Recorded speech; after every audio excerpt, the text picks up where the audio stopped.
সকালবেলা দেখি পাড়ার কাকিমারা কুলো নিয়ে বেরিয়ে পড়েছে। আমি চাল আর আলু নিয়ে অপেক্ষা করছি কখন কুলো আমার বাড়িতে আসবে। আমি প্রত্যেক বছরই পুজো দিই, কিন্তু আমি সিঁদুর দিই না, কারণ আমার তো বিয়ে হয়নি, আমি তো কুমারী।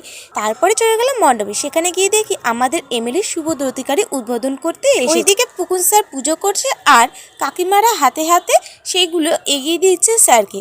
এরপরে আমি চললাম ঠান্ডা ঠান্ডা শরবত খেতে। এরপর স্যার শুরু করলো মায়ের আরতি। মা জ্বরের রোগীদের শীতলতা প্রদান করে। দেবী শীতলা হলেন আরাধ্যা দেবী কাত্যায়নী রূপ। হঠাৎই পিসির নাচ দেখে মনে হলো বোধহয় মা স্বয়ং উনার ওপরে বোধহয় ভর করে ফেলেছে। এরপরে শুরু হলো হোমযজ্ঞের প্রস্তুতি, যেটার জন্য এতক্ষণ আমি অপেক্ষা করে বসেছি। যখন জরাসু নামে এক অসুর সমস্ত বাচ্চাদের জীবাণু জ্বর দিচ্ছিল, তখন দেবী কাত্যায়নী শীতলা রূপে বাচ্চাদের রক্ত শুদ্ধ করার জন্য, রক্তে জ্বরে জীবাণু ধ্বংস করার জন্য তিনি আসেন। আর হ্যাঁ, তোমরা কিন্তু লাইক করছো না, লাইকটা করে দাও। মায়ের ভোগ বিতরণ যে ভিডিওটা আছে এটা পরে আসবে।